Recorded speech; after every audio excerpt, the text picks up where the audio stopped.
7:01, the regular board meeting of the Board of Education for Comox Valley Schools on Tuesday, June 23rd, 2026. Board of Education acknowledges that we are on the traditional territories of the Comox First Nation. We would like to thank them for the privilege of living on their land and the gift of working with their children. The first item on the agenda tonight is the adoption of the agenda. And I would just like to note one change in the agenda. If you turn to page 3 of your agenda, the second motion from the bottom, the longest motion, if you could, we'll be replacing the words Support Services Committee with Education and Policy Committee.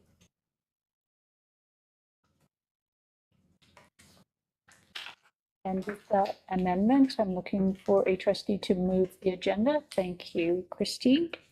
And a seconder, please. Thank you, Chelsea. And I'm just wondering, do we have trustee Leslie online? Okay, not yet. Okay.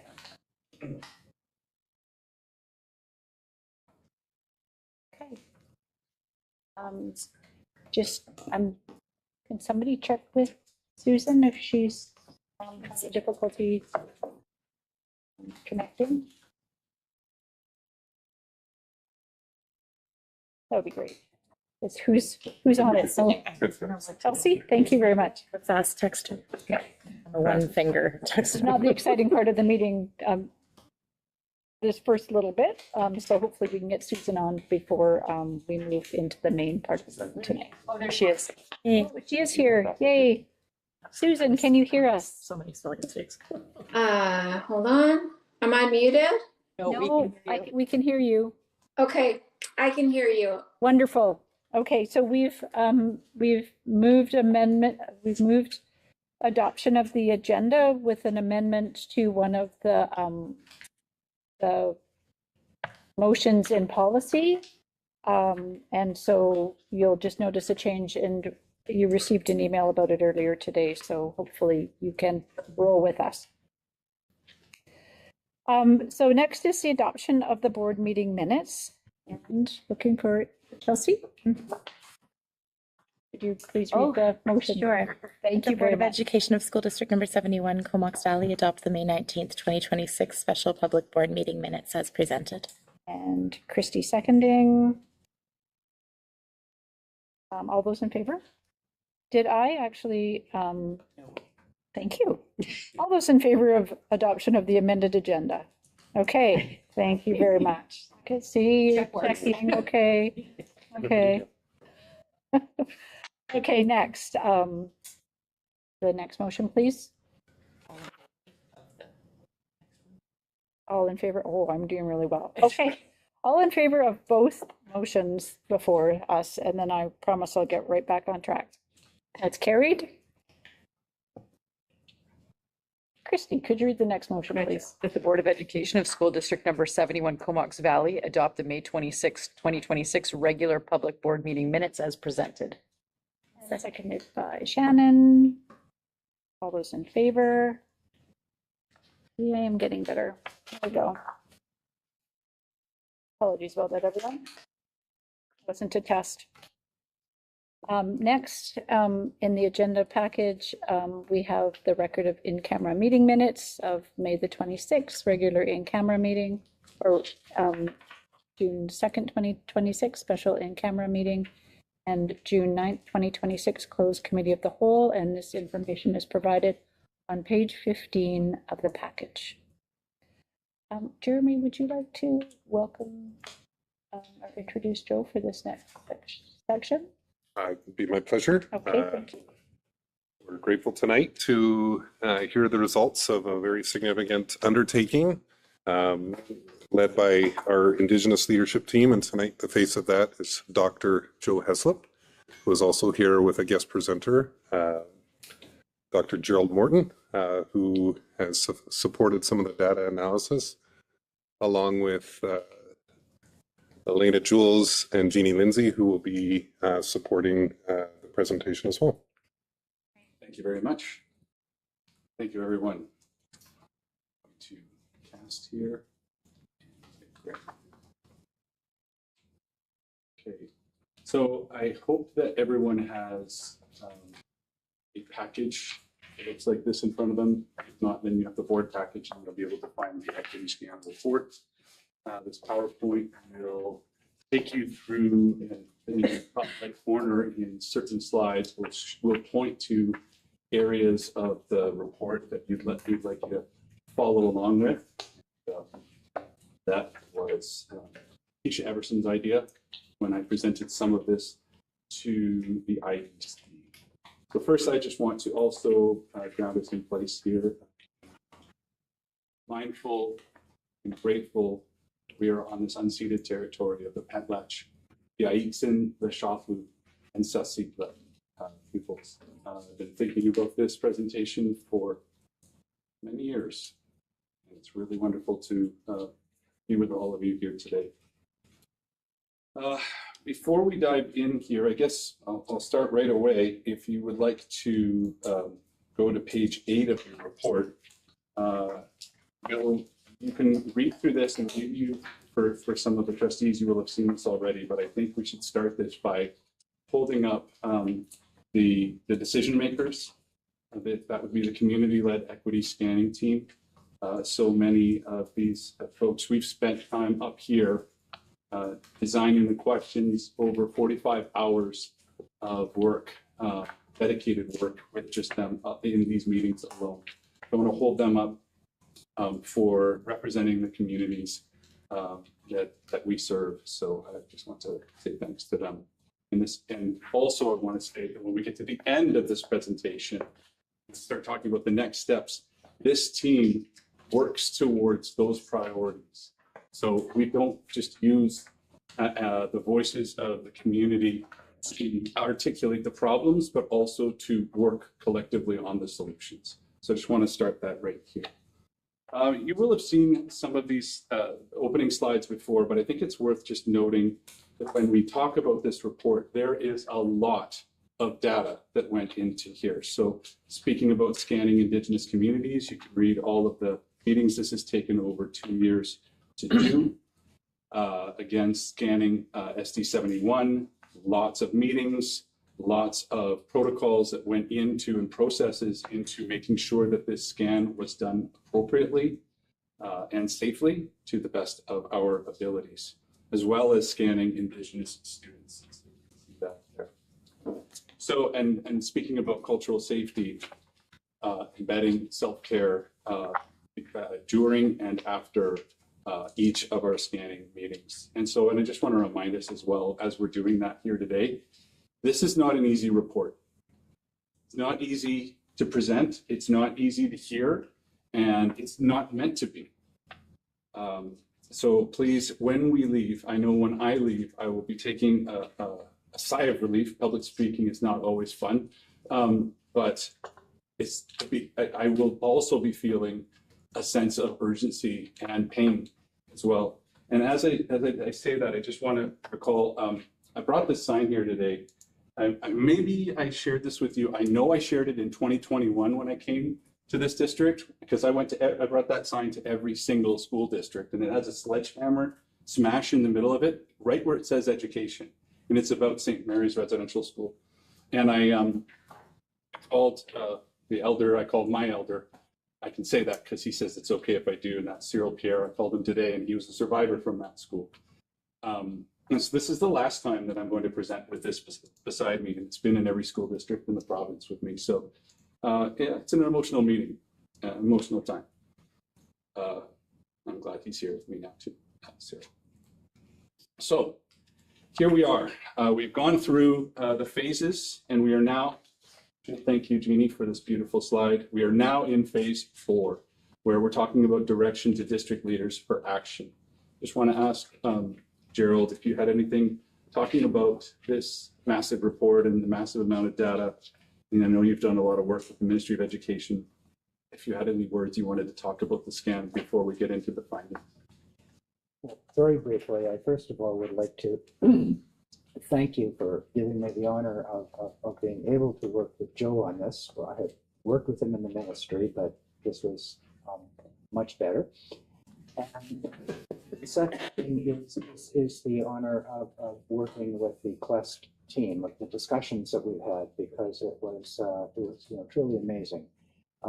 So what I've seen, it's, well, let me just say that it's an astounding project. It's almost like I spent 35 years in the ministry as an apprentice in order to finally graduate to being able to do this project, which had significant consequences and which was set up in the right way. The interaction that Joe had and the careful planning of the Quest team has created a set of data which is unparalleled in our province.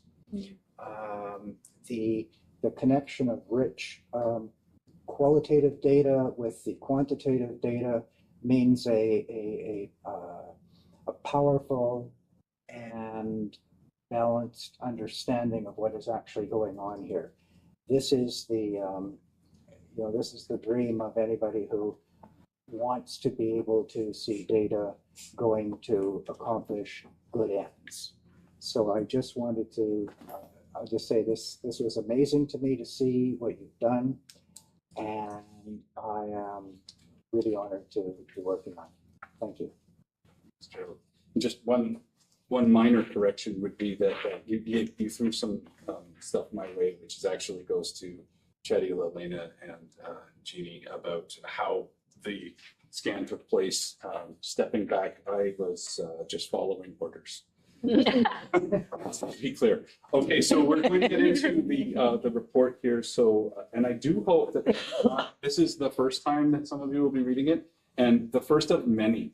This is a deep, dense report. It's organized where we're going to do broad strokes when we're talking about the PowerPoint and we're going through it. But the back end of this report is deep, and there's lots more data attached to this. So just know that we're just skimming along the surface of what the hard issues are that we're tackling here. And we designed that because we know I would really like to spend 7 hours with you, but we don't have that tonight. So I want to open with this question, and we're going to return to this question at the end. So this is a question that we posed to teachers, admin, CUPE, to senior management, the IEC, trustees, and exempt. That's the file over here. So we asked, do you think there is equity in your classrooms, hallways, and spaces for Indigenous students? Okay, so you can read for yourself when you look through. And if you want your own page, I think that's page 58 in your doc. Oh, no, that's the data. Sorry, it's the last page. It's, 58. Perceptions on equity for Indigenous learners. So if you'd rather look at that rather than the slide. But what we see here is that for senior management, IEC, trustees, and exempt, 21% of us said, yeah, there is equity. There is no problem here. And 37% of us said, we're unsure. We don't know if there's a problem. For CUPE, 59% said, yep, there's equity here. And 26% said, not sure. For administrators, 32% said equities in our hallways, or 22% said we don't know if there is equity. And same for teachers, 47% and 33%. So when you take those numbers and you put them together and you say, yeah, there's equity or unsure, and we look at that, this, I think, is the biggest data point in this slide deck, in this report, because this articulates exactly where we're at. We either don't know, we think there's no problem, or we don't know there's a problem. And really, if we're thinking about equity and being able to change our practice, I'm unlikely to change my practice if I, A, don't think there's a problem, or B, don't know. So what this document is meant to do is to say there's a problem. That's step one. Okay, let's just admit it. And let's move on from there, okay? Okay, so the data, a lot of data, 54,000 bits of data were compiled here. We had 560 Indigenous students surveyed, 328 elementary, 232 secondary, and this is in page 5 of your report if you want to follow along. We have 560 of those students, so we serve 1,822, that's also including NIDES. We have 188 CUPE staff that were surveyed, that's out of 639, give or take, because we're in and out. And 531 teachers out of 694 teachers surveyed, and 22 schools, all of our schools analyzed.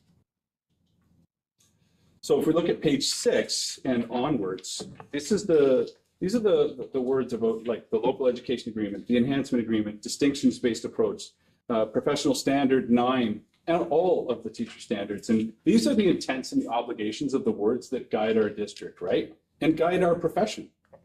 But we're going to examine the gap between what those words are, what they say that we are to do, versus our lived reality of the students, right? You're not really Indigenous, look at your skin color. 2 of my girls are darker skinned, but my son is whiter and they get treated differently, okay? So we're going to talk about, basically the slide deck's going to talk about 8 operational gaps that are articulated here, and then talk about 7 priorities that might be able to address that work. And again, that will be done with the CLEST, that's the Community-Led Equity Scanning Team, the CLEST, for those who are wondering. So finding number 1, that's page 11 in your document. So 86% of the students, Indigenous students, say that they have a trusted adult that they would tell if they experienced a bias or racism. And only 40%, 40.5% think that those past reports were acted on and that they were satisfied. So you can see there is a huge gap between the trust that students have in the system versus their feeling of, yeah, it was responded to appropriately. And so as we go through this, you'll notice, and I invite you to, because we have different quotes that are after, but we have quantitative and qualitative data. So I am actually going to read out some of the qualitative data here. So from the Indigenous community, my kid got harassed all the time at school. I'm not satisfied with how the school dealt with the racism my kid experienced. I've been a victim of racism, and I did not feel confident or comfortable to ask for help. That's a student.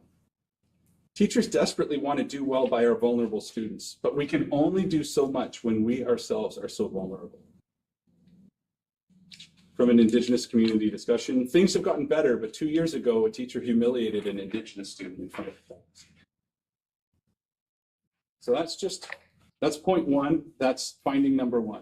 We're going to move right through now to finding number 2. Again, around bias, it's the adult perception gap. So we're looking now at the differences that Indigenous staff, so we talked about the students earlier, now we're going to talk about staff noticing things. So you'll notice right away that the Indigenous staff, and this is CUPE staff, that are aware of the bias incidents, it's 82% versus 45%.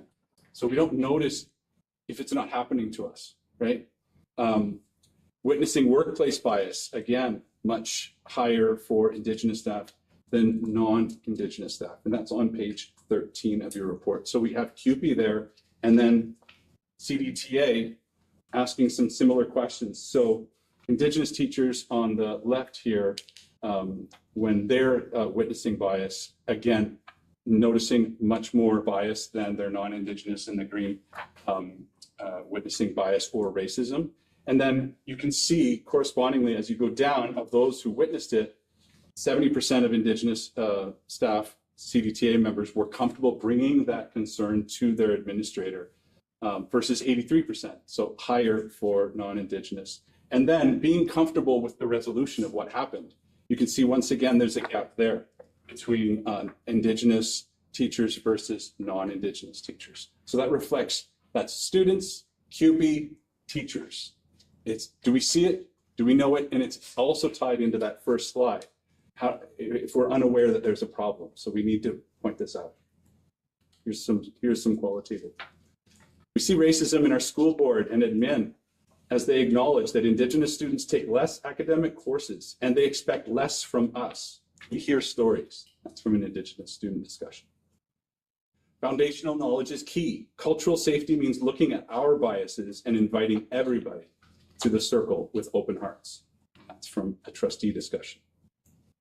Is racism really that bad that we have to have a staff person hired for it? That was a principal, vice principal discussion. I've never heard an Indigenous student complain about bias or racism, even though I've asked about it. Teacher survey. I don't think there is implicit bias or discrimination in this district. Every school has an Indigenous support worker and a designated room. That's from CUPE. I know that there are teachers that are absolutely livid at having to complete this survey. They feel they are post-racial, unbiased, colorblind. That takes us to finding number 3. That's on page 16. Following along. Again, we have 8 of these, so I'm moving right along. This is the exposure gap. So 20% of students, Indigenous students, report direct experience of bias or racism at both elementary and secondary levels. So you can see the gap. So the unsure, when you include the unsure, it's 37.2. So that's basically just the floor. Some are unsure. They may not. They may have experienced it. They may have. I don't feel comfortable reading that quote at the bottom of the page.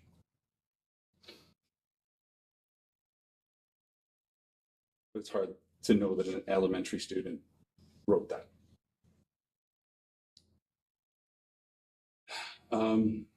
In class, kids complain that I get everything I want because I'm Indigenous.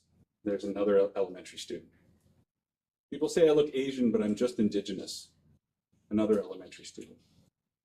I've been called a lot of slurs, got made fun of because I'm lying about being Indigenous. And the last one, since I'm very pale, no one believes I'm Indigenous because they, Indigenous people, are Black and brown, not white. And that was a big theme of students saying, you don't know. They don't know that I'm Indigenous because I apparently don't look it. In the Indigenous program, you feel included, but in the mainstream classes, you are treated differently, worse from the community. I have heard teachers tell me that Indigenous students learn differently. It's so hard to get them to listen and follow, as if that were a defect of the students or their ethnicity. That's from CUPE staff. I don't know if my kids will share their Indigenous identity in school from the community. My son was sent to the Indigenous room when he was disrupted, treated like a disability because he was Indigenous. My daughter was not treated like that. She doesn't look Indigenous. This takes us to finding number 4, page 18 of your package here. And this is the over-reliance on Indigenous support workers, or the INED department, the delegation gap. And so what we see here with qualitative findings across 11 schools, as well as quantitative survey results, is that non-Indigenous staff consistently defer bias response or anything really Indigenous focused to the ISWs at the sites, and the ownership of the equity practice is not shared. So that's one of the things that we need to see. Some quotes here. My teacher talks badly about another student who asks for help from the ISW or counselor. So I'm scared to ask for help myself. We have wonderful ISWs and great support, but is it enough? I also feel that some students go to the ISWs for academic support, but it can be difficult if that staff member is not able to help the teacher. From one teacher. We need Indigenous support workers to sit with parents at parent-teacher interviews. It can be scary there on your own. From the Indigenous community. I didn't feel comfortable going to anyone but the ISW. It's a hierarchy, 100%. Thank goodness for the ISW. It made a huge difference. Again, from Indigenous community discussion.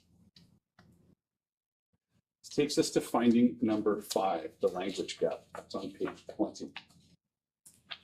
So staff and students lack the consistent definitions of bias and racism. Here, narratives of special treatment emerge when shared language is absent. So we see this quite a bit in the quantitative as well as qualitative data. Here it is. No, they don't know a lot about me. They treat me like being punished for being myself. I would just get bullied for being Indigenous. And my friends would always say it's unfair that Indigenous people get everything they want, but it's not like that. It's a secondary student. When we talk about cultural safety, we need that to be defined. It's beautiful when staff are curious about our kids and culture. Again, from the Indigenous community discussion. This takes us to finding number 6, page 22 of the report. And this is a qualitative finding in here. I also saw quite a bit in the quantitative data with Indigenous content and ways of knowing, mainly revolving around the National Day for Truth and Reconciliation, or an overwhelming number of data points online for kids talking about Orange Shirt Day. And so we're just noticing that we want to have more curriculum integration where folks are doing this work in their practice as Standard 9 articulates. And just wanted to bring in a voice of Mahata Price just briefly here from the Equity in Action, our local Equity in Action video. So we have about 45 seconds here. I think people are good Indigenous content perspectives, but maybe they don't approach it in a way that makes students feel welcome. I think not like singling students out to share their perspectives or thoughts. And it's a responsibility of everybody in the class to talk about, not just the Indigenous students, as well as understanding that some experiences might not be something they want to share. And it could put students in an uncomfortable position when they're asked directly in front of a whole class, or when they're pulled aside out of class separately. That can also be rather intimidating, like a one-on-one with the teacher, getting asked about personal details that maybe you don't want to share. Thank you, Mahata.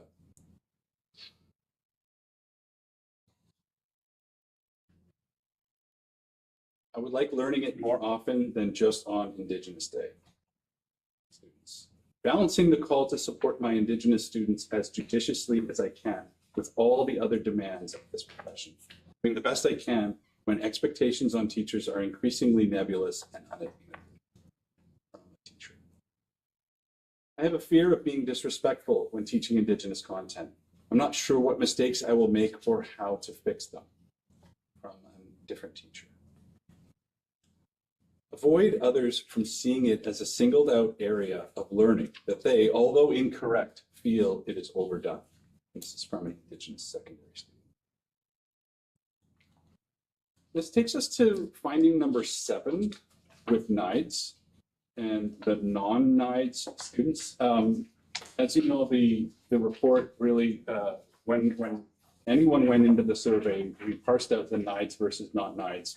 And there's a full report on page 48 of this document that goes through the pieces of the NIDES report in greater detail. And again, like the appendices of this have a lot of information.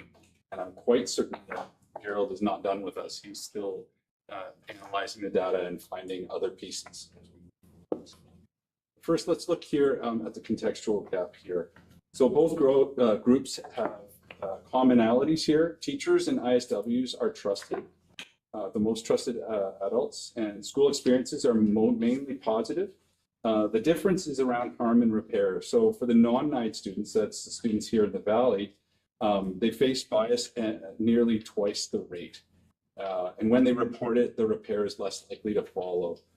So you see the data there, and it's different. And I know that speaks a bit to the some other points of data that were in this report, where unsupervised time is typically where that happens. Change rooms, hallways, bus rides, that's where things typically happen. And so that's less likely to happen in the NIDES environment.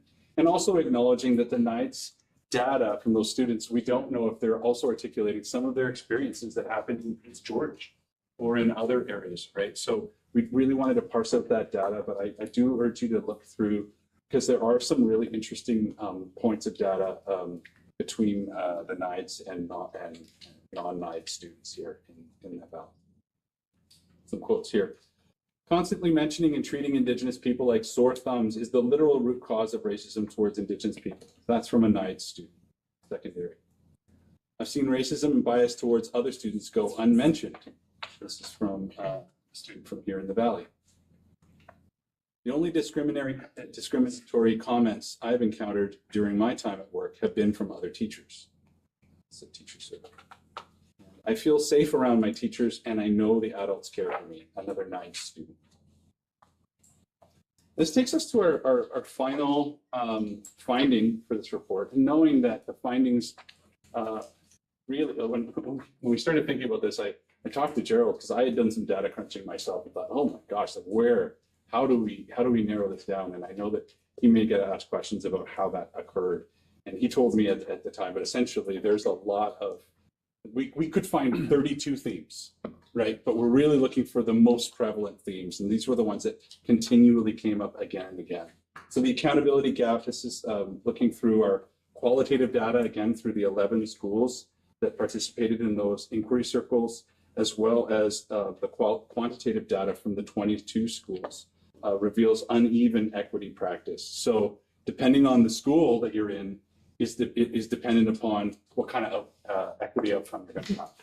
So there's no currently district level accountability mechanism here. And so it really just depends on the personalities that are in those locations. And so we have to look at that context and look towards some consistent district quotes around that articulated this. Nope, nothing was done. It reported to a teacher. It's a teacher to admit nothing. I get bullied. I really don't know the reason why, but sometimes I think it's because I have Indigenous culture. Elementary school is supportive, middle school, little supportive, high school, nothing. And we have to look critically. Those were all students, by the way. This is a PPP discussion. We have to look critically at our system, at the discrimination of low expectations that leads so many Indigenous students ending up in alternative. Okay, so those are the eight gaps that we're going to talk about. And then I'm not going to belabor too much on the quantitative data here, because you will recall we spent quite a bit of time together a couple months ago going over attendance, going over FSAs, but we do have that data available within the package. So I know on page 29 and onwards, we talk about the attendance gap. And you can see here on this slide, we're talking about Indigenous students at a higher rate of non-attendance versus all students. And I just want to remind folks that Indigenous students are part of the all students category. So if we were to go Indigenous students versus non-Indigenous students, that gap would be wider. So what we have to ask ourselves is, what are we asking students to attend? Is it relevant and respectful of an environment for them when we're looking at wanting students to attend? So this slide shares the same data, the secondary data, but then you also have the elementary data to the left there as well. More information on this here. So again, just really want to be clear that absenteeism and the academic attrition, that's not the failure of students, right? That's something more systemic than that. It's very easy for us to say, and I remember hearing this, well, you can lead a horse to water. If you'd only attend, like, first of all, who are the horses and what is the water? Is it really as necessary as water? So we have to bear that in mind. And on that point, I do want to share one brief video here from, this is the Equity in Action video from a few years ago.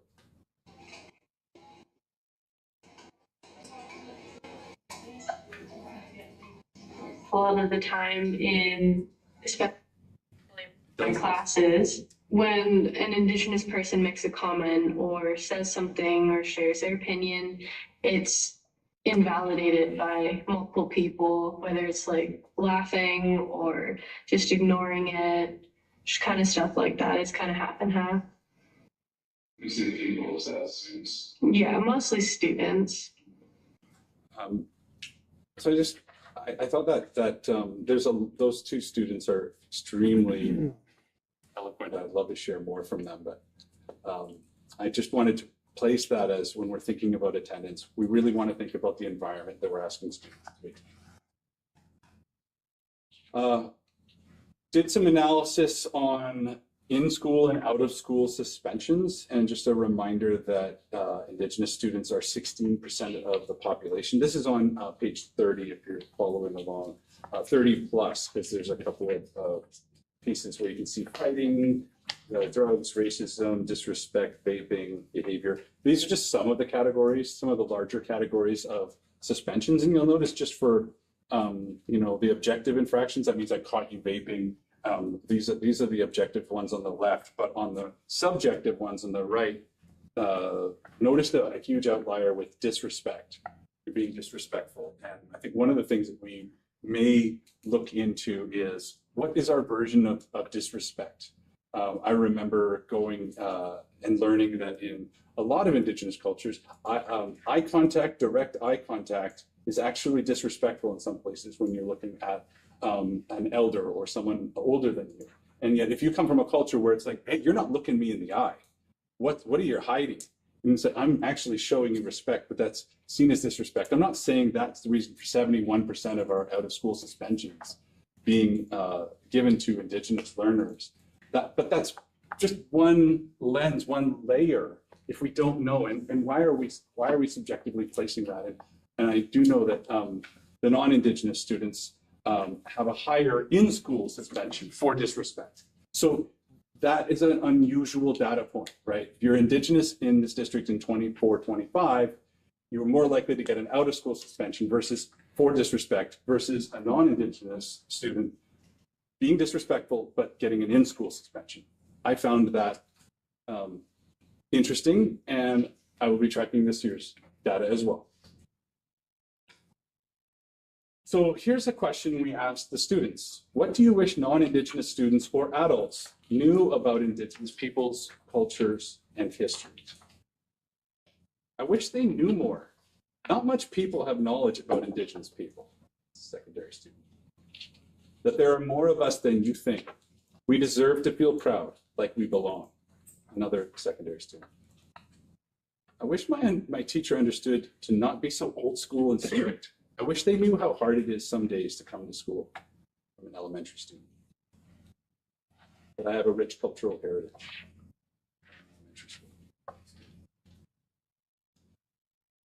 This here tracks, and this is on page 32, which it goes into a deeper analysis here. And really, I know that this can sometimes make, I was saying to Gerald earlier, this takes a bit of time to process. But if you remember when we were going through, this is the literacy story. When we were doing the How Are We Doing report, we were talking about those gaps being like 10% differences, 10% differences. But as you see, as you go through, there's a number of students that are not assessed, but there's also some students that leave school.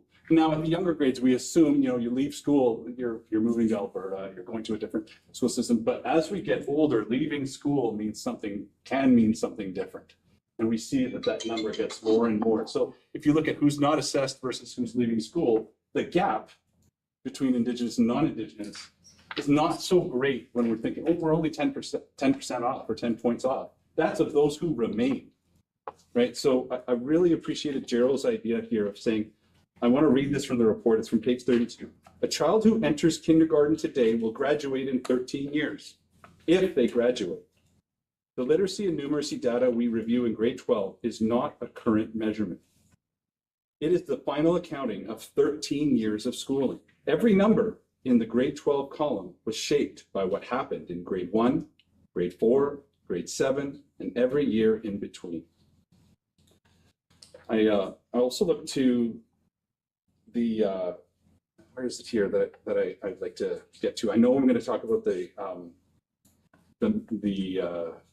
numeracy because it tells the same story. And I won't belabor this data because we talked about it when we did the How Are We Doing report. But I think this is also important. And this is on page 35 and it's bolded in the report. There's also a deeper question worth sitting with. We pursue graduation because we expect graduates to leave school literate and numerate, ready for work, further education, and civic life. The grade 12 literacy data should prompt us to ask whether that expectation is being met. Among Indigenous students who wrote the assessment, 30% did not reach proficiency. These are the students who made it through all 13 years. Graduation is not certifying what we assume it certifies. Down a little bit below, taken together, the data describes a system that loses priority Indigenous students gradually and quietly, and then reports the scores of those who remain. That's what I was doing the last time we talked about it. And our adult dogwood reality is better than other districts, but hardly a pat on the back. So here's where we come to the 7 operational priorities. Looking at, and I remember when we shared this, and now, so if we look at page 39, I guess we'll start with this. These are talking about the gaps that we talked about earlier, the reporting trust gap, the adult perception gap. We have different priorities that could be the remedies to these problems. Okay, but they're much more complicated than these are checkbox activities. Okay, we can't just create some sort of accountability mechanism to change an entire human being from being who they are. It is so much more complicated than that. And I was really getting bogged down when we were in here a week and a bit ago, and the previous one, thinking, and that was my Western brain trying to figure out, okay, we have a budget that's going to be towards this. We have measurables. We're talking about this within the ESLR reports. We have to act, and which are the best priorities? And I don't know, Susan, maybe it was you. Somebody said, like, you're thinking about this, and you got it in the wrong way. You got to think about this in a circle. And so when we've got one of 3 slides here of different ways of priorities that we will take. We can't just say we're going to take priority 2, repair the reporting pathway. We're going to create a micro protocol. We're going to figure this out. We're going to report out on quarterly reports. We're going to punish schools that have higher lists, or we're going to provide extra teachers that are going to go do it for them. That's exactly the colonial way of doing things. And so we are going to have to take it back to working together with community, working on exactly how that can be done, and it would be multiple points of access at the same time. So you can read yourself for these pieces on pages 39 and plus. Closing the gaps again from page 40 and 41. And we do appreciate that there are some opportunities. Like, I do believe we have a bias, racism perception problem just across the board. I walk with all kinds of privilege that I don't know I have. I make people uncomfortable as a man that has a position of power. I do, and I don't think I do. Like, I kind of bumble along, but like, I absolutely do. And if I'm not aware of that, I'm going to continue to harm. And this is what we all need to be thinking about. So I definitely see there's something we need to do, and that's incumbent upon the district. That's something I can see as an actionable, is articulating the problem and exploring that. So calibrating our adult bias. And this is talking about the cultural humility framework, having something where we're able to build that capacity. And then also looking at that unstructured time that we talked about earlier, looking on the buses, looking at change rooms, hearing from students, and what are we doing when they share their story? Are we going to say, doesn't happen here, we're good? Or are we going to actually say, no, I believe what you're saying, we have a problem, what can we do? An over-reliance on the ed department and ISWs, and I know this is something that happens in every single school district, right? We do this with the numeracy specialist or inclusive ed, right? These are your kids, right? No, they're our kids. That's the difference. So we do have to work towards that. How long am I going? We're good? Okay, good. And having no shared language for equity. So really talking about the things that we're not talking about, we actually have to have that conversation, because when we don't, that's where the other narratives come into play. It's like, you get that special treatment. Why are you getting all this free stuff? And we don't live in a bubble in our education system. We're living in this wider community where it's okay to say racist crap now. That's not okay. And our kids are getting that, and our staff is getting that. But gosh, we have control over at least this system. We don't have control over the other craziness that's going on out there. So let's be uncomfortable. The narrowness, the curriculum narrowness, moving towards, and so I have CDTA co-leading instructional integration.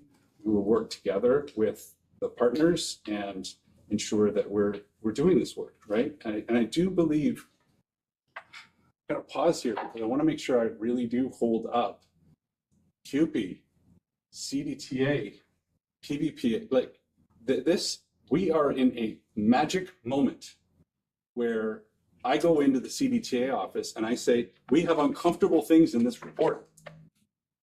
And sitting down there and having them say, read it, don't change it, don't edit it, read it.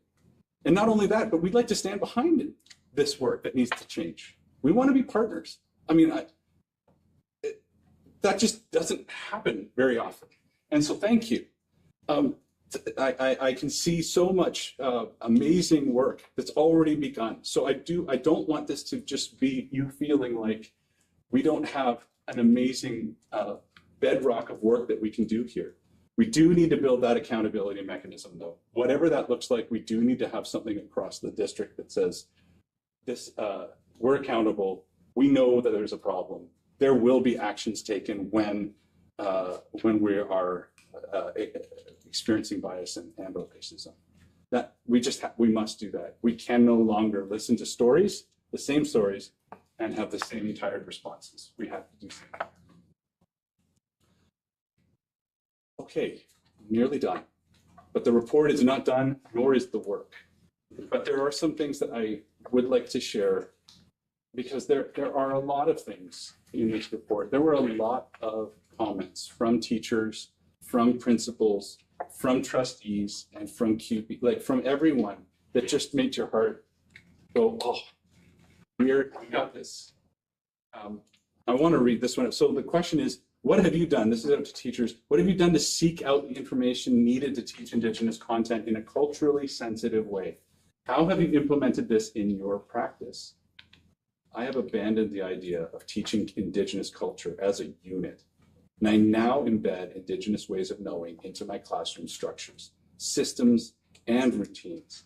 I have a local elder that joins us on a near weekly basis to learn and share with us. I engage in personal research to learn more about local movements and events that are occurring today. I celebrate Indigenous art and successes when they occur at our school for the community. That's from a teacher. I know it's an ongoing journey I am deeply committed to. I have further to go as I continually explore my own privilege and develop awareness of the historical harm and continued harm to Indigenous peoples. From the Principal Vice Principal survey. This is from CUPE. Indigenous students are expected to gaze through a lens that is not their own. Traditional Indigenous education passes on all the cultural teachings that have enabled Indigenous people to thrive during good times and survive through some very dark times. The Indigenous lens is important to us all. So it brings us back to our question when we put this together. Do we think there's equity in our classrooms, hallways, and spaces for Indigenous students? What I'm hoping is that if I was to do an exit survey today from everybody in this room and online, that we would see less green here and more of an understanding that there is a problem. And then it's incumbent upon every one of us to work on that and work on ourselves and heal. I'm thinking about all the equity reports that I read back when we were working together at the ministry, Gerald. And I remember reading through so many and you know, look, I don't know how this is going to go. I know lots of my heroes that have done some amazing things. I'm thinking of Mike Bowden in School District 73, and it's like, you know, the equity scan, when we did it, we really bit in and we got lots of stuff. And then it's like, oh, wow, it just bit into another layer. And now we're starting to like recognize, no, it's way more than all the initiatives that we did. Now we're talking about like Indigenous governance and full respect for the people of this land. He goes, it gets deeper and longer. But then there's others that I've talked to that said, yeah, we did that. You know, and then we got a new change in management, and that was kind of it. And we got a new board, and you know, we got new people in, and it's personnel driven, and that was kind of it.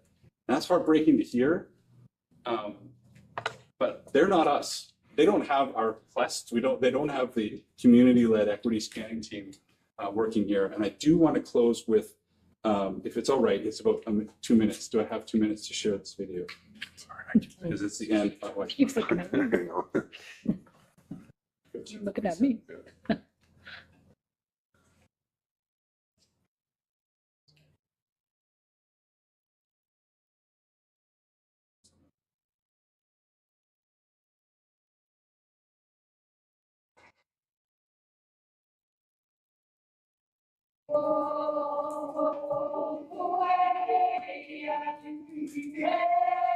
Oh, why is it only on my screen?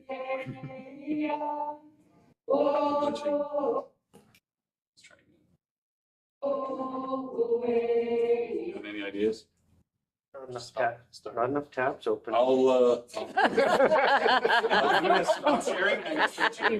I'm telling you, I need to hear Denise to see. Yeah. He's working it. Not responding. I can't handle it. And I will open it. For our friends online, talk amongst yourselves. I don't mind sharing a little bit of words while we pull up the video. I just really wanted to thank Joe for, he mentioned earlier about the privilege that he carries, and he steps into those places that are really hard to step into on behalf of a whole group of people, not just during this, but all the way through, and checking in and making sure that we have cedar brushers available at the end, all of it, all the way through. And it is through those actions that you can't read in the words that show that we can trust to tell this hard story once again. That people who came to Circle, that people who filled out the surveys online, that they can trust that something is going to happen after this, that it's not just fancy words, or it's not just a good presentation, or those sorts of things. And at the beginning, we started off by, there was word shared about sharing the results of this. They're not the results. These stories are going to continue. The stories have happened, but now it's really up to all of us on how we're going to insert ourselves, or walk alongside, or support, or extinguish these stories from continuing. Because at the end of the day, when we talk about where we come from and who we are, we're talking about our ancestors. And we want to be the ancestor that's on the right side of education, that did something different, that stepped into that uncomfortableness when we're serving people who have no choice but to go to school feeling uncomfortable every day without any autonomy of their own learning or their own identity or things like that. And so I just really wanted to raise my hands to Jeannie as well, too, as we were in there. We wanted to keep getting to the solutions, because we feel it every day. We feel these stories. We experience them ourselves in either parenting or teaching or those sorts of things. And she kept bringing us back. No, we're just trying to get to the question, and we're going to survey, and these people are going to tell us. So I wanted to thank you at the same time. And of course, I would never be able to get to any of that data or read that way, because I experience it too much. I experience it as a parent. I experience it as a teacher, and I definitely did when I was a student as well too. So just huge hands up while the video is loading, and I think we have enough for a 50-minute video now.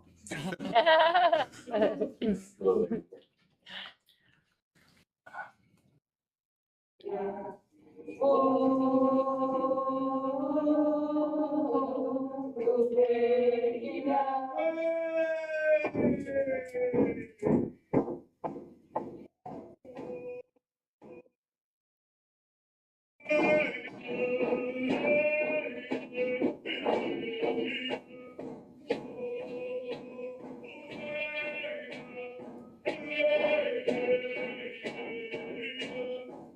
kids,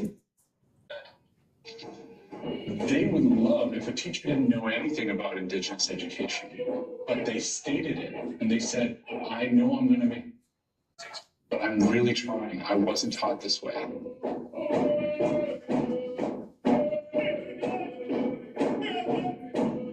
I also would say to educators who are anxious about making a mistake or offending someone, find a couple of colleagues to walk with you. Don't do this alone. And continue to do your homework and know that we are all making mistakes because we're going someplace that we've never been before. We're creating a system that has never existed. So we are going to stumble and be humble. It's okay to say, yeah, I messed up and I'm sorry. I'd like the privilege of trying again.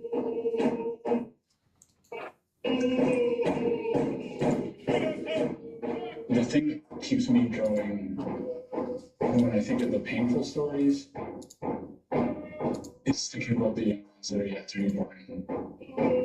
And we have an opportunity to change the school system so that when they come, we will finally be ready for them. It won't be, are they ready for school? Are we as an education system ready to support them in an equitable future for all of us, not just some of us?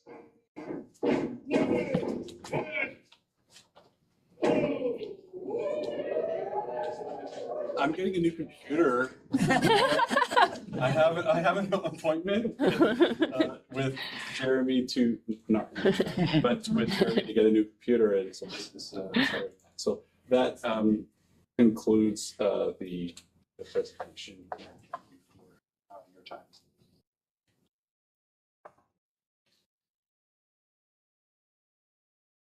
Thank you very much. Yeah. Wondering, let's just take a moment. If trustees have any comments or questions. There's I'm so glad it was all left in.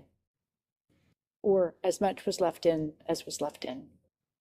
Because we need to read it, we all need to know it to be able to support how to make the change. Chelsea?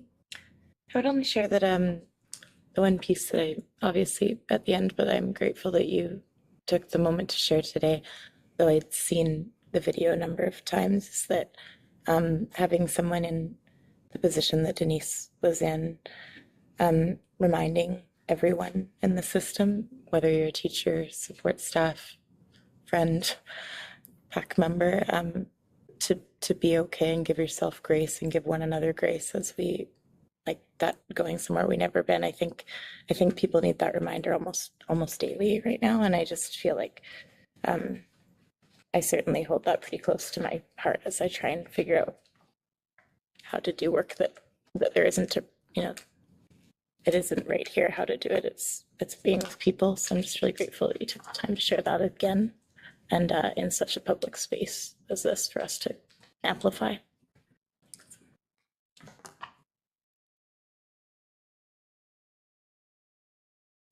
Just looking to, and I guess I would just like to thank, and I don't want to miss anyone, who is part of the, I don't know if I like the acronym, Community-Led Equity Scanning Team.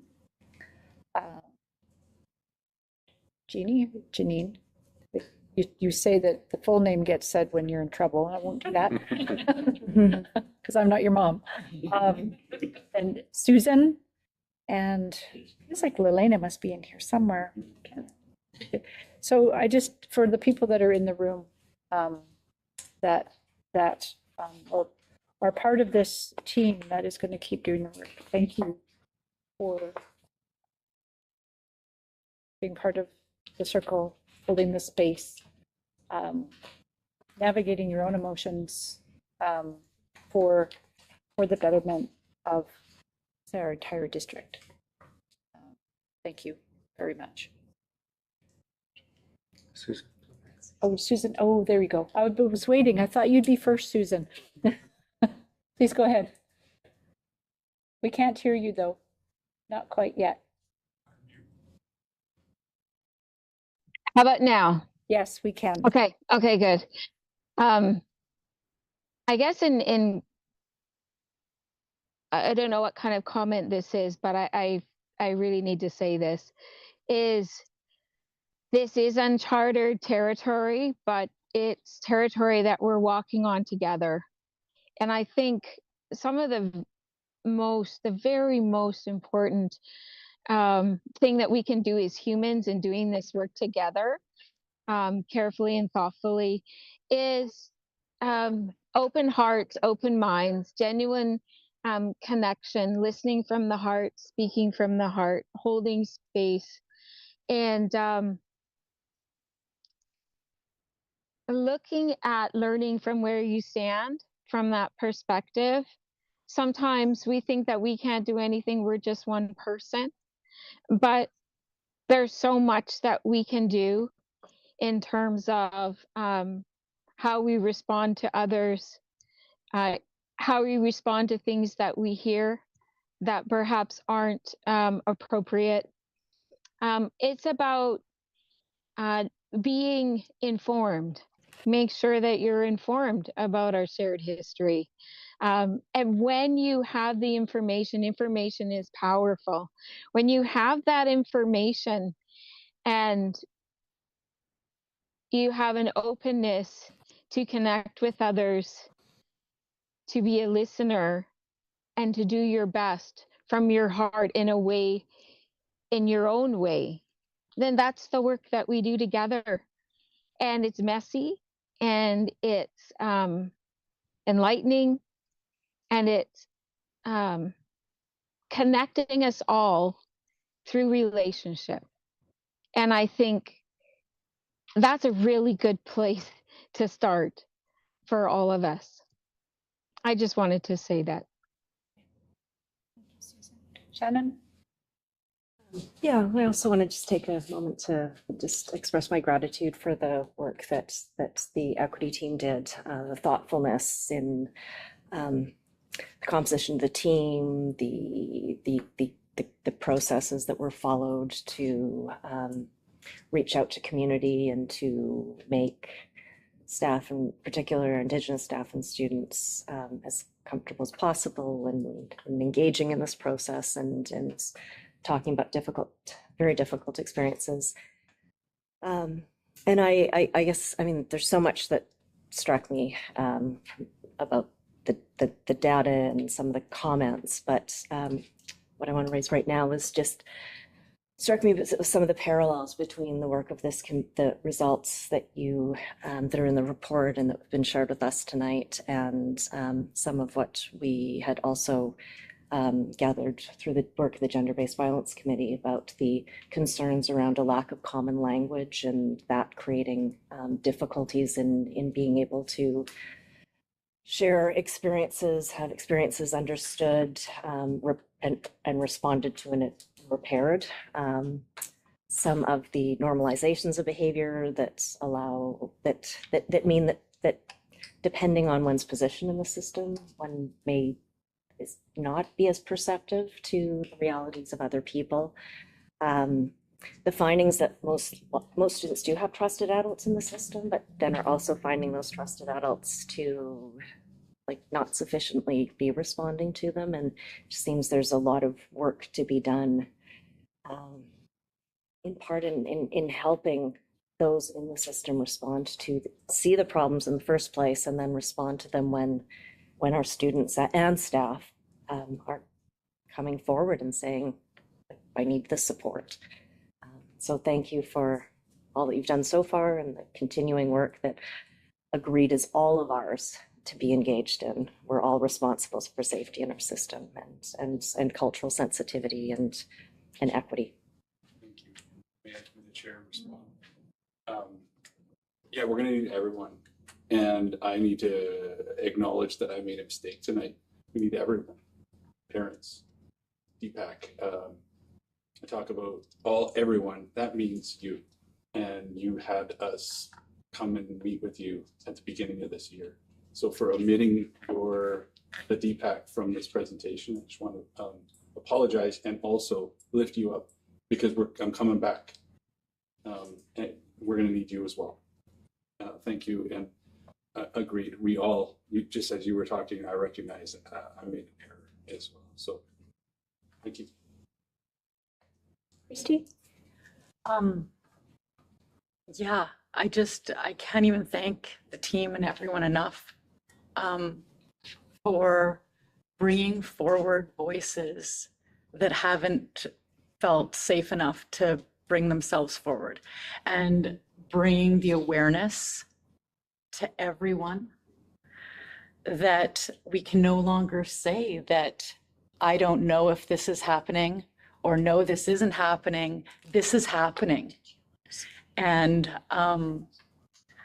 the fact that now we are bringing forward this knowledge and we're sharing this openly with our community, I hope that our students can bring this forward to their parents, because we don't only have we're not only dealing with our students in our schools, but these biases, racism, these are things that are generational. These are things that, it's time in our community that we make a major shift and a major change and embrace the fact that we are all one.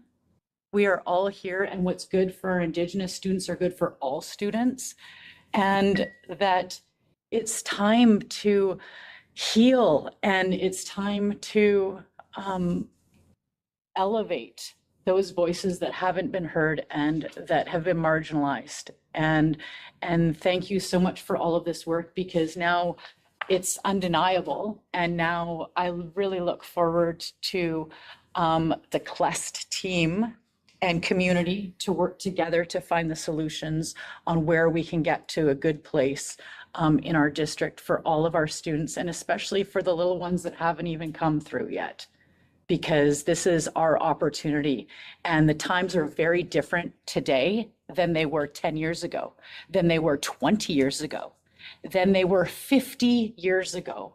And when I think of how little has happened, I also think about how much has happened and how thankful I am that we get to be a part of this time, and we get to be a part of hopefully healing for not just for our students and our families and our parents, but also the enlightenment of our community, our staff, everyone, the parents, everyone, because we're only hurting ourselves, and it's such good, important work. And now we have the data behind it for those that need to see the hard numbers and that need that kind of data. And we've got the quantitative data for those that feel it. So I really appreciate the way that you took the time to do this report. And I know that we're the last district in the province to complete an equity scan, and that's okay, because it's something that I hope that our board and everyone feels really proud of.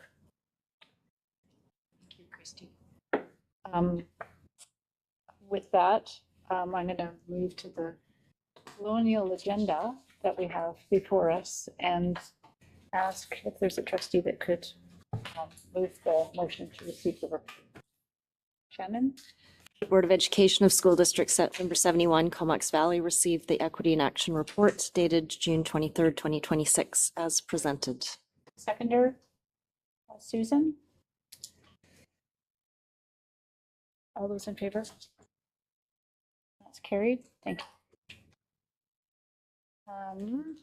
We're going to do our best to get through all of the rest of the important work tonight in as timely as a manner as we can. And on that note, under the board chairperson report, I have no formal report. as the board chairperson tonight, because I knew it would be difficult to transition from the powerful and important information that we heard tonight with all of the weights and the impacts. And in time permitting, I have a few words to share prior to public question period.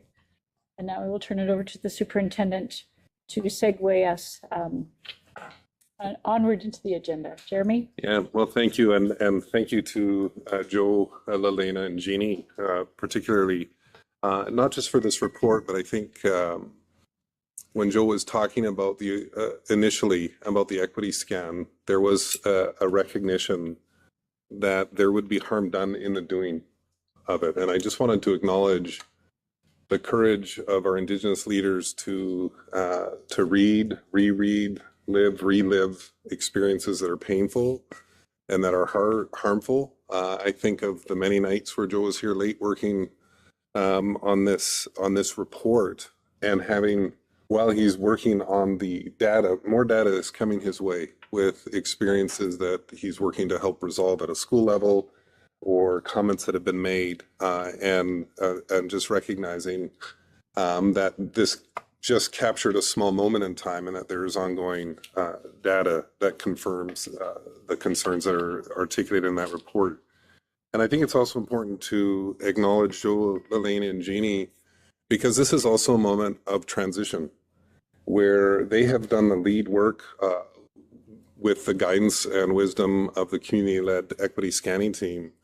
But it isn't their work to carry on.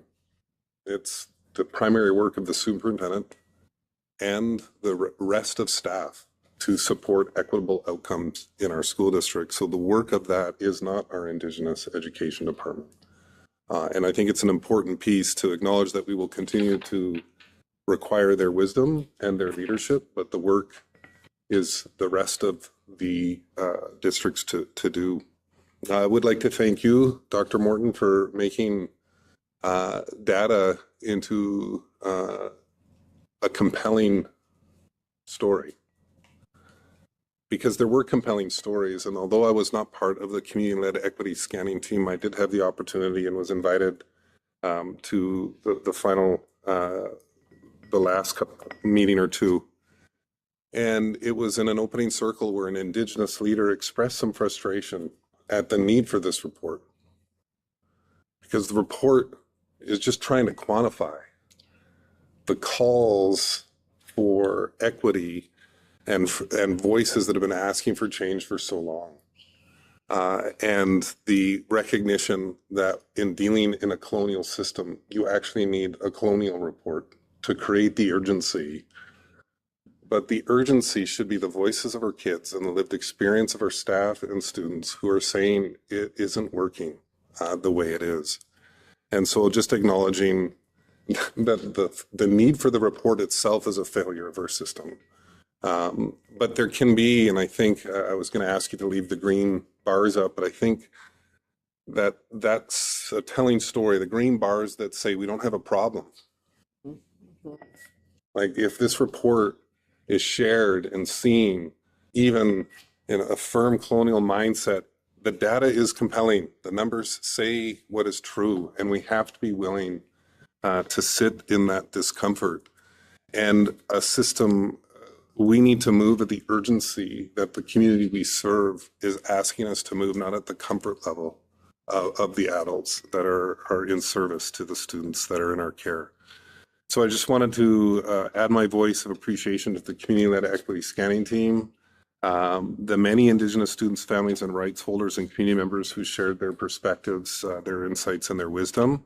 The report does reflect a wide variety of voices across our district. It contains stories, experience, data, and observations that challenge us, that we must continue learning and we must change. The data is compelling. It's a clear call to action for work that lies ahead. But I also want to point out the equity scan really is just the beginning. It just provides the opportunity to reflect, to confront difficult truths, and to strengthen our collective commitment to equity.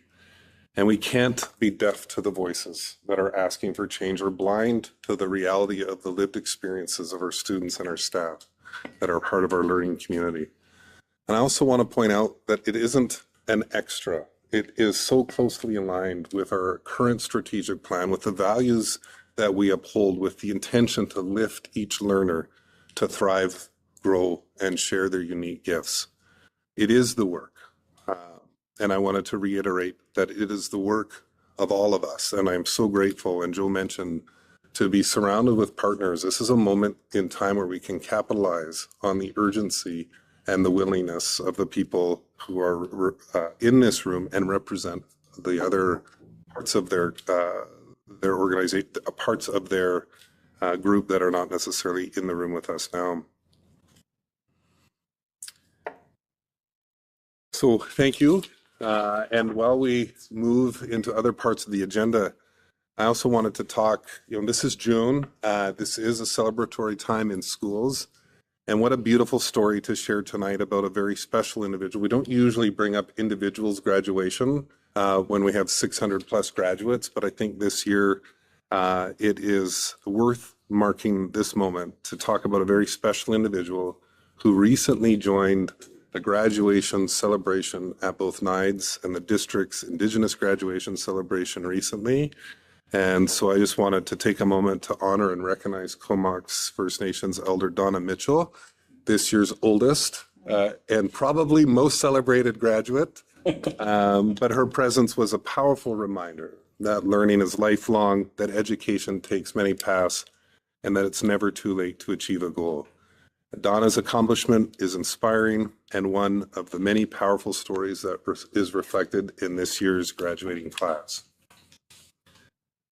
So as graduation season, over the last few weeks, most of our schools and programs have celebrated graduates with the grad season wrapping up tomorrow at GP Vanier's grad ceremony at the Rotary Bowl. And I think it will be a warm, sunny evening, so it's a good forecast for that. So I did want to take a moment to finish my concluding remarks tonight, just to acknowledge and to honor the class of 2026. So you've reached this milestone through hard work, perseverance, and the support of family and friends, teachers and staff who have walked alongside you throughout your educational journey. Each of you leaves our schools with your own unique gifts, experience, and aspirations. And we look forward to seeing the paths you create, the contributions you will make in the years ahead. So on behalf of Comox Valley Schools, congratulations to the class of 2026 and best wishes for your future. And as another year comes to a close, I want to extend my sincere thanks to the students, the staff, the families, the volunteers, trustees, and our partners. Together, you continue to make Comox Valley Schools a remarkable place to learn, work, and belong. So thank you. Thank you. The next item on the agenda under trustee reports is the superintendent performance appraisal working group update. And Sarah Jane Howe isn't able to be here tonight. And I want to start out by thanking Sarah Jane and Chelsea and Susan for being members of this committee, and for Harold for helping me navigate these pieces that we had to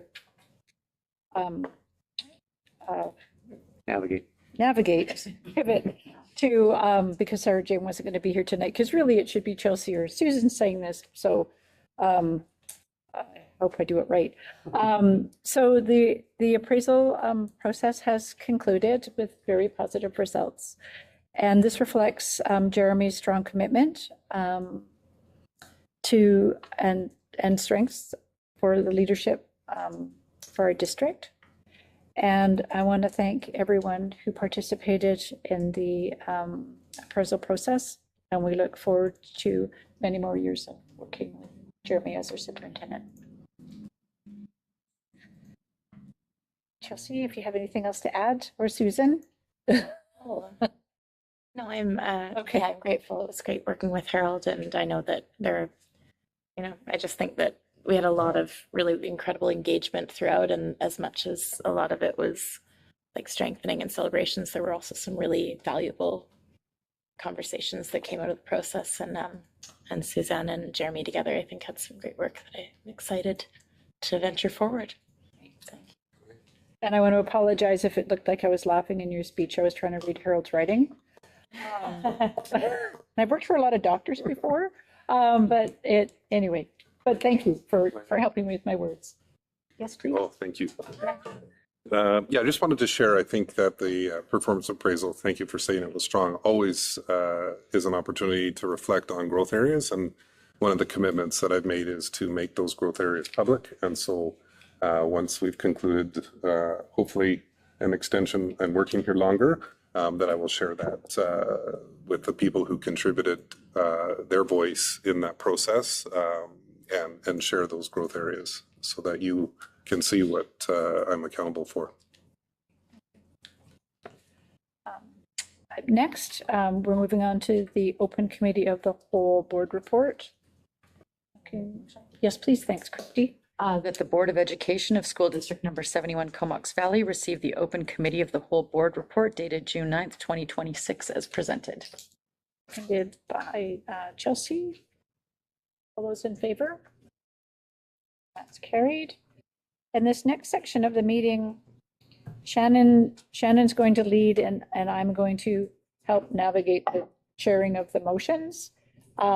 We did a brief run through yesterday, but it's like over a page of work. So Shannon, over to you.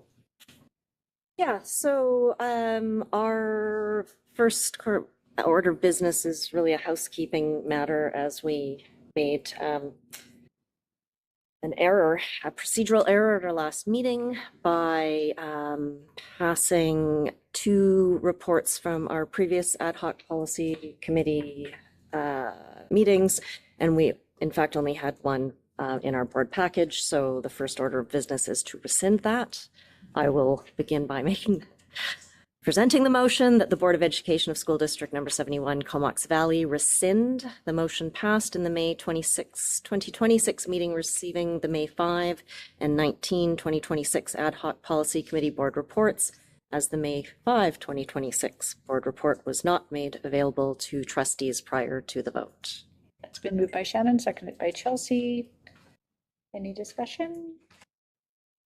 Seeing none, all those in favor, please indicate. That's carried. All right, then the second motion is that the Board of Education of School District Number 71 Comox Valley receive the Ad Hoc Policy Committee Board report dated May 5th, 2026, now that they have been made available, and that board report is at pages 77 to 79 of the board package. Seconded by Christy. Seeing no hands raised for discussion, all those in favor, please indicate. Thank you. That's carried.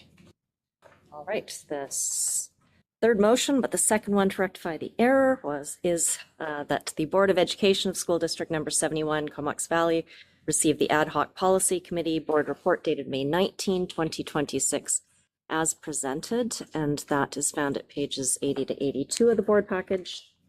Thank you, Chelsea, for seconding. All those in favor? Carried. Thank you.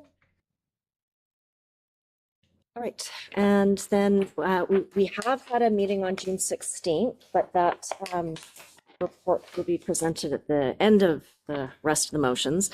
The rest of the motions concern work that we have been doing over the course of our meetings in April, May, and now June. The first is in relation to the gender-based violence and sexual misconduct policy that is found at pages 83 to 88. That policy was introduced at our last board meeting and then discussed with partner groups at our committee the whole meeting earlier this month. With respect to the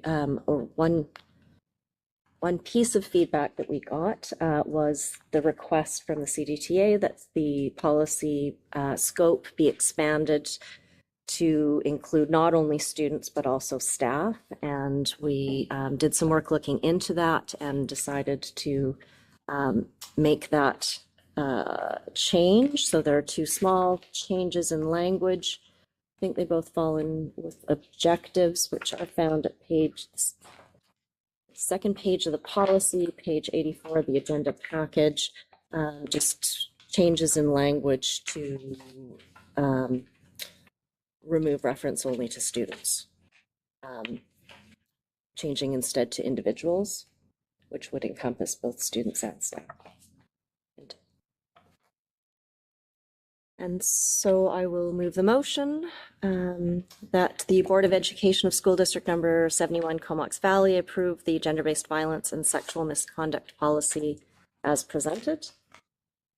Thank you for moving that, Shannon. Seconded by Susan. Any discussion?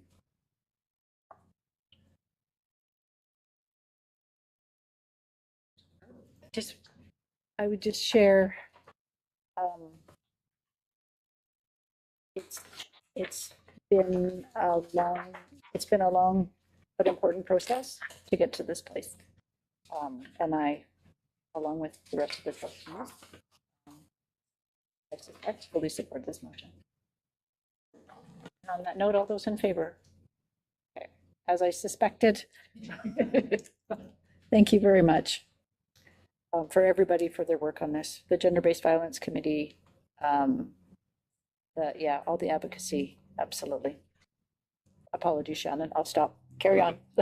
Right, so our next motion concerns our second brand new policy within this board package, and that's the sanctuary schools policy. This policy is in response to a request that we got from the CDTA through a letter to the board at the end of 2026, requesting that we consider creating a sanctuary schools policy. The first draft was introduced at our last board meeting and then brought to our committee of the whole earlier this month for further discussion and consultation with our partner groups. I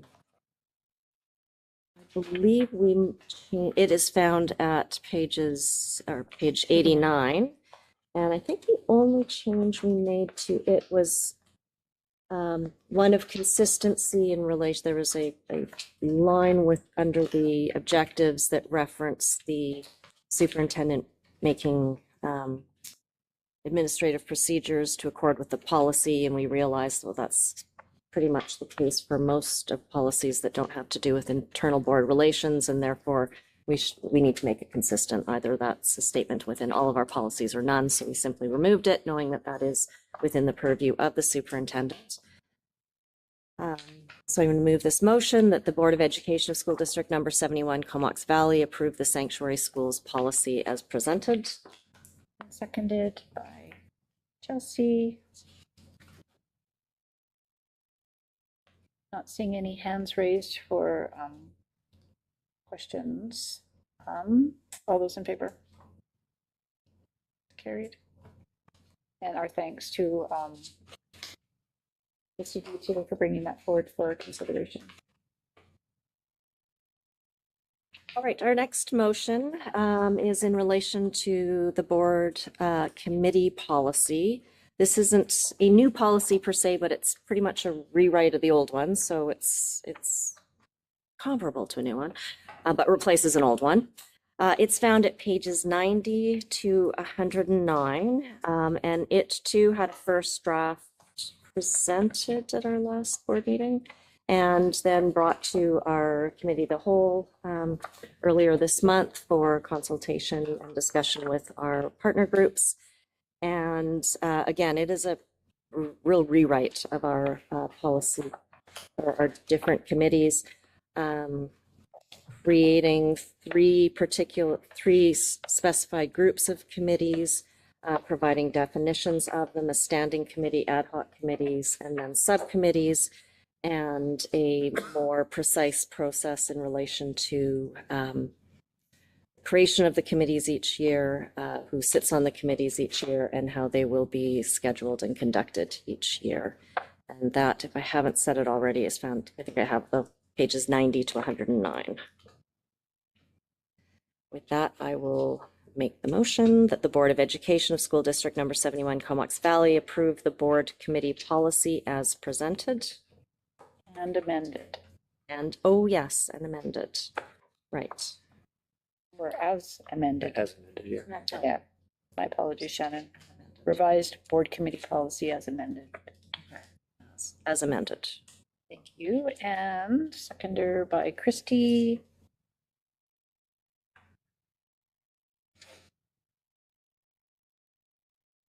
Any questions, comments? Okay, Seeing none, all those in favor? And that's carried. Thank you. Okay, our next motion is that the Board of Education of School District Number 71, Comox Valley, give all 3 readings of the trustee election bylaw this 23rd day of June 2026.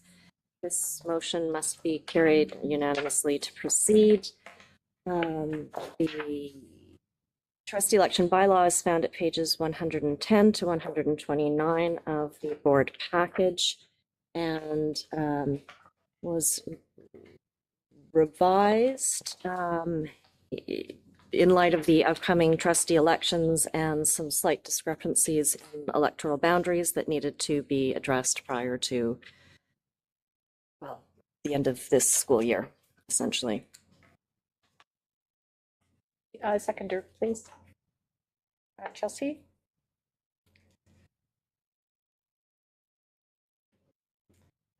All those in favor, knowing it needs to be unanimous to pass the next motion. Okay, thank you for being unanimous. And I'll move the next motion that the Board of Education of School District Number 71, Comox Valley, give first, second, and third readings to the trustee election bylaw number 1D.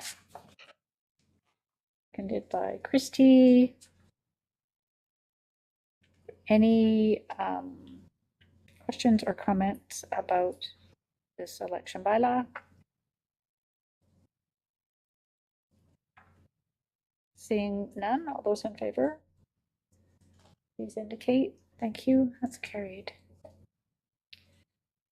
Right, the next motion flows from the last one in that what is being contemplated as being removed from our board operations policy, which is policy number 7, is an appendix which sets out trustee election procedures, which of course now are reflected in the bylaw that we just passed. So this motion reads that the Board of Education of School District Number 71, Comox Valley, remove Appendix A from the board operations policy as trustee election procedures are governed by the trustee elections bylaw, which takes precedence. I think it's all one. Oh, excellent, thank you. And that the board direct a review of the board operations policy by the Education and Policy Committee to bring forward recommended revisions to align the policy with recently updated board policies, bylaws, and governance practices. And that is seconded by Chelsea. And I might just speak to this one briefly, is what we've uncovered is we have a lot of places that tell us how to do our board work procedurally. Some of the information is in our procedural bylaw, some of it is in our policy. Some of it doesn't always align with each other. And we're hoping that if the board passes this motion, that this policy will be reviewed to create better alignment for the board to do it. Seeing no other hands, all those in favor? That's carried. Thank you. All right, so the next and final motion relates to the board report from the Ad Hoc Policy Committee's meeting on June 16, 2026. Which is found at pages 150 to 152 of the board package. And anyone basically sets out the additional board policies that we are now in the process of reviewing. So the motion is that the Board of Education of School District 71, Comox Valley, receive the Ad Hoc Policy Committee Board Report dated June 16, 2026. Seconded by, I'm just going to see if Susan was going to put her hand up. There we go. Wonderful. Trying to Get everybody in the game. everybody the opportunity. Seeing no hands raised, all those in favor of the motion? That's carried. Thank you very much. Thank you, Shannon. Turn the page, then you can take a breath. Okay. All right, next we move on to decision items and major capital plan. The Director of Operations. And Secretary Treasurer. Yeah. I'm not sure they're looking at each other, so. You want me to start or did you want to start? Yeah. Just further to the great presentation that Molly put together for the committee of the whole earlier this month. We want to ask the board to consider submitting the capital plan or approving the capital plan, the 5-year capital plan submission. So again, this is a process that trustees will remember from previous years. The major capital plan submission is due to the Ministry of Infrastructure by the end of June, with the minor capital by the end of September. So this is kind of a following up to the process Molly's led for us through the last couple of months around the long-range facilities plan and that update. So the plan itself is on pages 153 through 155. So it breaks down what are recommended projects for ministry consideration around the seismic mitigation, then the expansion projects, replacement, and the rural district program as well. So the motion is on the agenda in terms of looking for board support. Happy to answer any questions, or if Molly, if you want to clean up any of that mess, please feel free. Perfect. Well done. You're hired. The motion comes first. Before we move the motion, are there any questions or comments from trustees? It was a very thorough presentation. Yeah. Thank you. So who wishes to move this motion? Christie?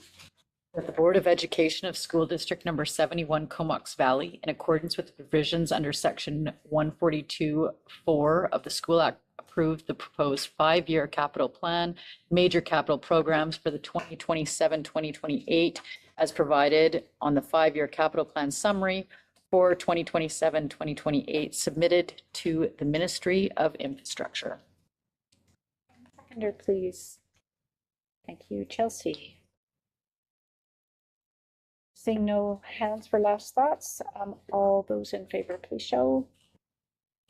Carried. Thank you very much. And next we move on to information items, learning services, and our district progress report. Jeremy. Yes, so pages 156 to 182, I'm looking forward to reading the 26-page report word for word, so you don't miss anything tonight. But you will see there some of the district happenings for the spring. One of the things that we had hoped was this would be a summary document of some of the initiatives and work that's happening, recognizing that a 26-page summary isn't a very, it's a little bit more than a summary. That next year we will be accompanying the quarterly reports with a forward-facing newsletter that really condenses that primarily to be internal staff-focused and more parent-friendly. So, but that just captures some of the happenings in March, April, May, and is in the report package there. Any comments or questions from trustees on this report? I was going to say how lovely and thorough it was. It was very in-depth and I really appreciated it. One of the things that I love about it is our challenges sections, where it always we speak of our challenges and things that we're going to work on. And I love the transparency in that. So thank you for that work. So then would you like to move receipt? Sure. The Board of Education of School District Number 71 Comox Valley receive the Spring 2026 Progress Report as presented. Please, thank you, Shannon. All those in favor? Carried. And I would like to extend my thanks for the thoughtful submissions by all of the teams and to our manager of communications for compiling it all together. I need to look to see what time it is to see how we're doing. Okay. We might have to go a little bit longer, but we'll see. Business services, nothing of business services for tonight. Under board business, new business, we have the board meeting schedule. Great, yeah. So trustees, on page 183, we have the proposed board meeting schedule for the 26-27 school year. I know Jeremy did a great job of talking and closing out for us for 25-26, but as we turn our head to next year, we wanted to make sure that The board had an opportunity to review and hopefully ultimately approve their meeting schedule for 26-27. Understanding there's a little bit of flexibility in it as we kind of go through. A couple of highlights. So we'll kick off the school year on the 25th of August with the regular scheduled board meeting. Now that the board has approved the new committee structure, you see the standing committees will start in September with education and policy on the 15th, and then the 16th would have sports services leading up to that 22nd board meeting.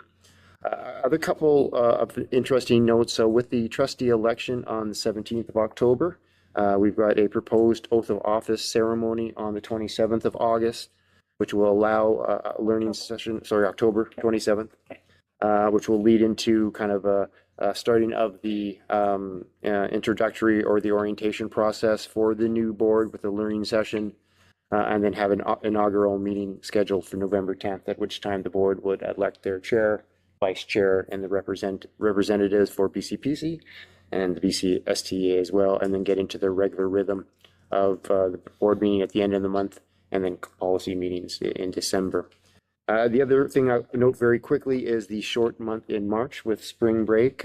So what we are suggesting the board consider is as having that first week, because we only have the 2 weeks of school, to double up the committees on the first week. So the second would be education and policy, followed the next night by sports services. So a heavy week there, and then coming back the following week with the board. So that just be able to address the compressed March schedule because of spring break. So pretty standard. You've got your committee meetings at the beginning of the month, board meeting at the end of the month, and then some learning sessions or other opportunities to meet if necessary that third Tuesday of the month. So maybe on that note, I'll turn it over to Michelle to see if there's any questions trustees may have.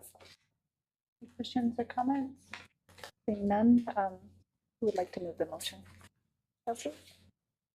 Sorry, that the Board of Education of School District Number 71, Comox Valley, approve the 2026-27 board meeting schedule as presented. Seconder, Shannon? All those in favor? That's carried. Thank you. This will be a very useful document for anyone looking to be on the Board of Education for next year or next term. Sharing that.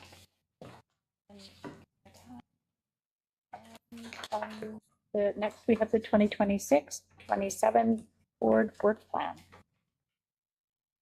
Thanks, Michelle. So again, just following up on the schedule now, we've got on pages 184 and 185. So we've tried to make a visual reflection of what the proposed work plan is for next year, month by month. And then in terms of the work or the task of the board. So you've got some rows that talk about approving things, reviewing, completing it themselves, or engaging in conversations with rights holders, partners, and other groups, and other kind of celebratory days of the year. So again, a little bit color coded now that the committee structure has been passed through the policy. We've got some work that the Education and Policy Committee will do, the Support Services Committee, and then the Audit Committee as well. So trying to break it down and make it visually pleasing as much as possible. This is kind of the rough plan for the board's work for the 26-27 school year. Chelsea? Just the one reflection since the last time I dove into it and what the changes and what's before us. I think I wanted to say that I appreciate, we've chatted a lot sometimes as trustees about that the fear that if we try and attend everything, like, and we think that we need to attend everything, that there might not be people who want to stand up in public education. So I think that the work that has been done and will continue to be done in the sort of engage section, I think helps us to sort of plan our time and be able to be connected in those spaces that sometimes we can equitably like plan our attendance to different community events as well. So I was just appreciative of this sort of work that had been done and enhanced that section. So, you know, so that we make sure that we're at the times to be with people where we need to be there and that we aren't missing them, because sometimes we do. It's hard to be everywhere. So thank you for that. I appreciate it. Thank you. Would you like to move the motion to receive? Sure. The Board of Education, School District Number 71, Comox Valley approves the 2026-27 board work plan as presented. All those in favor? That's carried. Just want to say this is a different format. But it's lovely and concise. I'm looking to honor our 15 minutes for question period. I'm looking for a trustee to move the following motion. That the Board of Education of School District 71 extend our meeting by up to 30 minutes. So that we, yeah. Yep. So that was Chelsea and Christy. All those in favor? Thank you. And I'd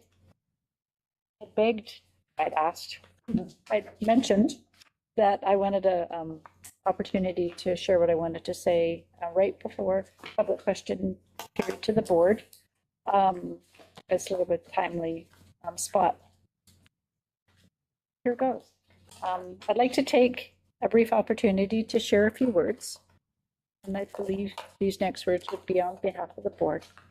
At this last meeting of the school year, in recognition of the incredible, caring, and complex machine we are part of as governors on the Board of Education for Comox Valley Schools.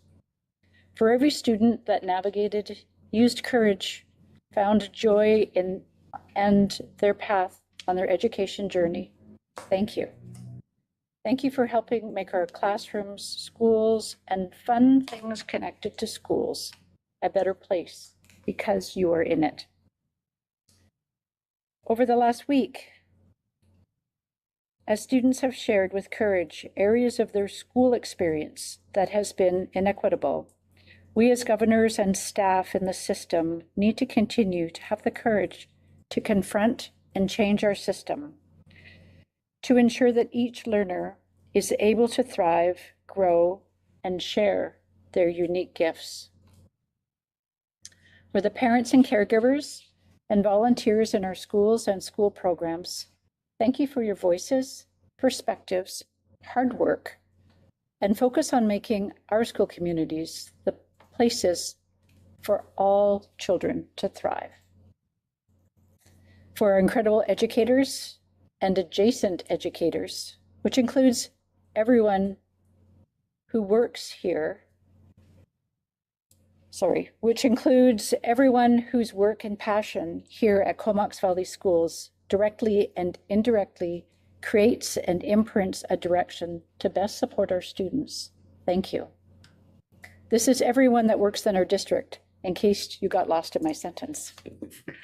And now just a few words from myself as the board chairperson.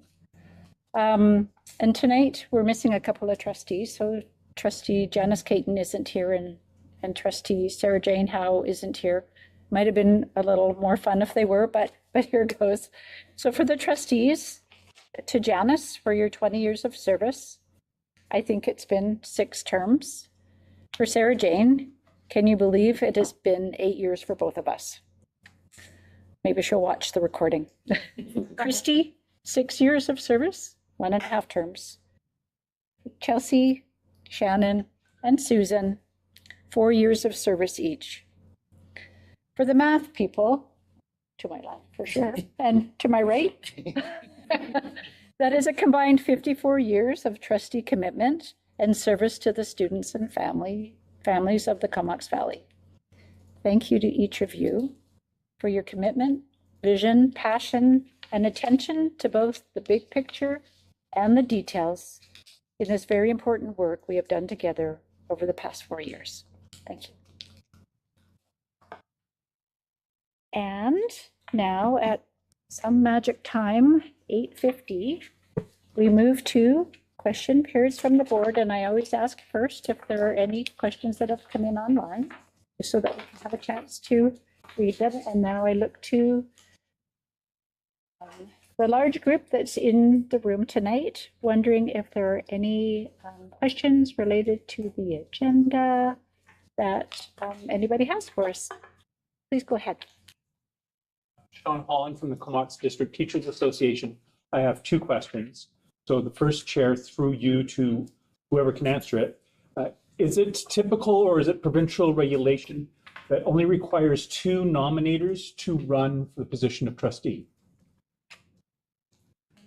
To Harold?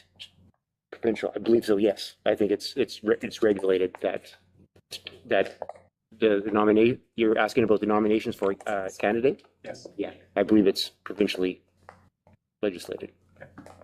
Hang on, let me grab. All right. Big book. Well, hang on, let me get rid of some of the extras. So there's this. School trustee election procedures in British Columbia for those that haven't a good eye. And then I've got some sample bylaws. I expect it's in here. I'm happy to look, or Thank you. Harold Maybe can law, look yeah. during. But it hasn't changed for a while, but Yeah. we could probably find it in there. Yeah. That was question one. Right, yeah. So while we're working on that, So this next question, Chair, through you, it was identified in the package how there continues to be 2 school psychologist vacancies in our district. I'm wondering if there's been any consideration for increased incentivization to try to attract people to the position. to Jeremy to see if he's going to look to somebody else to see.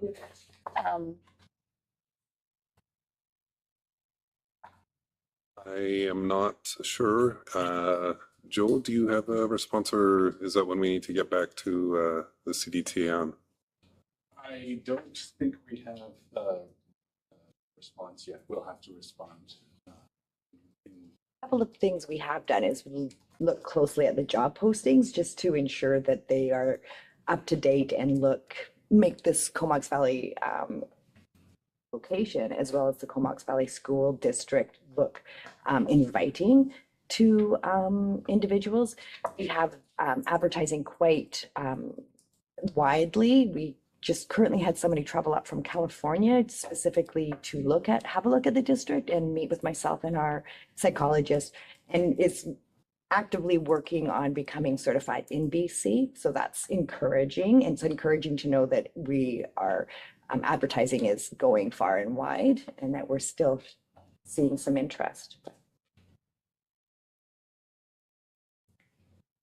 CDTA may have some ideas in terms.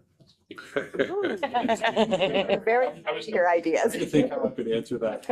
Ferraris for everyone. All right, well, noted. Thank you. And are there more questions? Please go ahead. Nadine Kevling, Sally Peck. 2 questions. And then through the chair, also appreciation for the presentations. And a continual offer to partner and with another. Sorry, that was not enough, but yeah, full talking parking. So question number 1 through the chair on district project progress report, page 178 of the package, page 23. There's a bullet point, various surfacing projects, design and tendering. Could we stand on that?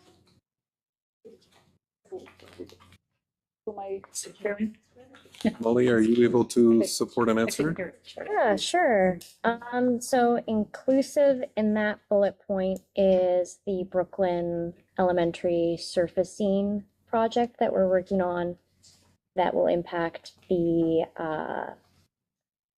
basketball court area, as well as we are doing some additional paving work in the district and a expansion of the entrance at Highland that includes a culvert upgrade. So that's in reference to. Yeah. Thanks. Super happy. Oh, so page 179 of the board package, page 24 of the report. Earlier this year, we talked a little bit in long range facilities plan and one of the topics was shade and trees and the changing temperature and, you know, students now dealing in May, students and staff now dealing in May and June and September, sometimes October with like 30-degree plus weather. Looking at the tree bag program, and there also the reference to drought conditions. If our community, which often use the facilities during the summer, see a dry tree, who's the best person at the operations department to connect with? The chair. Okay, yes, so it would be to call the maintenance department number, which is found on our district website, but it's 250-338-7475. 7475. Oh, yeah. Yes, and we do have a reoccurring schedule for refilling the water bags, but definitely give us a ring if they're low for some reason and just with the location and yeah. And then the third question, I don't remember if I mentioned one. Okay. Well,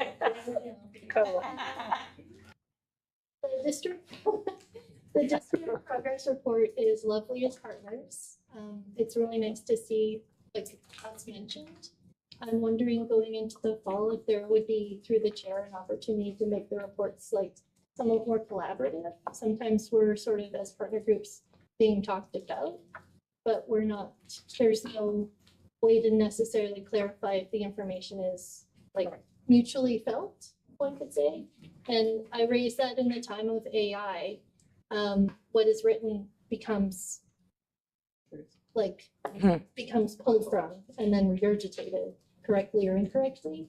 So I just think that there may be an opportunity and an onus on us to make sure that when we're putting information out, that it is collaboratively vetted, if you will, please, going into the fall question. Thank you. Yeah, absolutely, to that question. It's a great idea, and there's no reason why we can't have partners preview prior to inclusion in a public venue, so we can certainly do that. And Harold, I think this is what happens when Michelle brings so much paper to a meeting. We've got lots of paper, yeah. Sean's question, yes, so it's the Local Government Act that determines. It says that the school district can vary it, but the default is two, and this is what we've selected through the bylaw to have two nominators. There you go. Great question. Seeing no further hands raised, no indicators that there's anybody online with a question at 8:59. Looking. Go ahead. That the Board of Education of School District Number 71 Comox Valley adjourned this meeting. See, thank you for seconding. All those in favor? Carried. Thank you very much. Thank you, Susan. Your garden's lovely.